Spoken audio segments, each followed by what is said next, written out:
السلام ورحمة الله وبركاته. الله سبحانه وتعالى كاول مريش كان محاضرة يقيم في المسلمين إنك أنا وانفع كل واحد باتنا مغرب يعني وقتي صلاة أو العصر وقتي المحاضرة وسؤال اللي من دكتور وحن سؤال عاونينا سؤالها أنت اسكنوا على مركز سرعانينا إن شاء الله. بس المركز ربنا قاعدني محمد ده سؤالي ونيرضوا كل هذا بالقصة لا يعطي كسر درجة.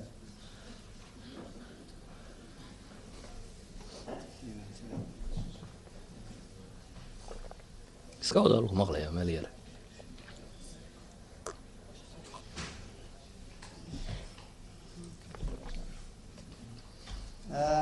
waxay leeyihiin saddex su'aalood oo kubadda ku saabsan laba waa isku mid waxayna leedahay nin dhalinyaro haddii uu koox u ciyaaro oo dee uu noqdo xidig sidii David Beckhamki laga sheekeynayo oo kale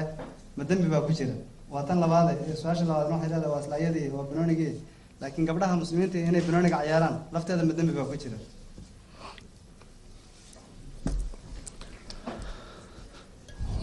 waxa runtii u baahan inuu qofka muslimkii marka hore ogaado roolkaad nolosha ku leedahay waa maxay ma inaad cayaartaaba dunida u timi yani maxaad u nooshahay qofku hadduu garan waayo wuxuu u nool yahay dan waxaad qabataba garan maysid sheekh zandani la yidhaha cabdilmajiid zandani xafidahullah ayaa maalin maalmaha ka mid a isagoo la hadlaya nin professor oo ingiriis oo caana ayuu wuxuu weydiiyey war ishu maxay tartaa buu ku yidhi markaasuu yidhi ishu waxan bay qabataa saan bay qabataa wixii buu sharxay human physiology-ga wixii lagu sharxi jiray ama human anatomy ayuu sharxay markaasuu haddana cudwi kale weydiiyey halkani maxay qabataa wadnu muxuu taraa kani muxuu taraa markii dambe wuxuu yidhi cilmiga kan cilmi alwadaaif alacdaa baa la yidhaahdaayo wuu sharxay wax waliba waxan bay qabtaan saan bay taraan wuxuu weydiiyey waxaad ii sheegtay jidhkaaga shay kasta oo ka midii waxa uu taro ma shaynimadiisuu qiimo ku leeyahay mise jidhku waxu taraa baan ku weydiinayaa buu yidhi deetana wuxuu yidhi ishu hadday keliya meel taallo waxba faa'iido ma laha buu yidhi waxay waxtar tahay markay dee jidh ku jirto oo jidhkay waxu taraysaa ku arkaya waxaan ku weydiiye buu ku yidhi qofka oo dhan markaad jidhkiisi iyo ishiisi iyo wixiisiiba isku darto waa maxay isaga waxa loogu talagalay sheegtay ishii wixii loogu talagalay dhegtii sheegtay lugtii sheegtay qofkoo isku dhan maxaa loogu talagalay iska aamusa wuxuu yidhi taasi waa falsafad wuxuu yidhi waxaan ku weydiiyo kabtaadu maxay kuu dartaa kabtii buu sharxay wuxuu yidhi waxan bay qabataa dhibta iga ilaalisaa saatan baan ugu socdaa caynkan bay qabataa kabtii buu sharxay markaasuu wuxuu ku yidhi waxaan ku weydiiyo ma waxaad leedahay iminka kabtaadaa kaa qiimo badanoo kabtaadu waxay tartana waa la garanaya adigu waxaad tartana cidi garan mayso yani waxa lagu abuuray adiga cidi garan maysa miya kabtaadan waxa loo sameeyeyna waad garanaysaa miya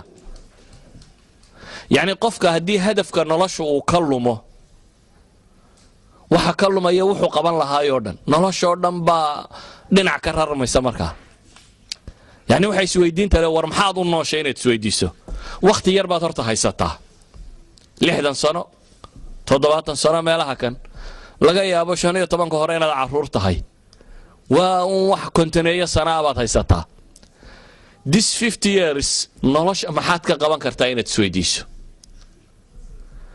kontonkaaga sana ma waxaad doonaysaa inaad boodboodo markaad kubaddu u cayaarto u noolaato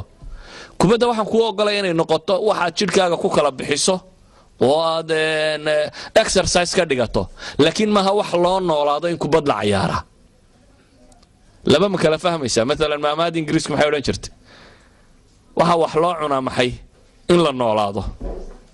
laakiin looma noolaado in maxay in wax la cuno socaynkaa maaha cunadu faa'iiday leedahay waxaad wax u cunaysaa inaad ku noolaato laakiin ka warran qofka u nool inuu wax cuno uun noloshiisaba ka dhigtaa inuu wax daaqo oo wax cuno uunu fadhiyo nolol ma haddee taasi waxa wax loo cayaaraa inaad jidhkaaga dhisto laakiin haddaad u noolaato inaad cayaarto ka waran haddaad u noolaato un inaad cayaarto oo kubadda erido cayaartu hadday tahay taa aad isku kala bixbixinaysa jidhkaaga ku dhisanayso waa roonti ama inaad noloshaada ka dhigta cayaar kugulama talinayo wallahu aclam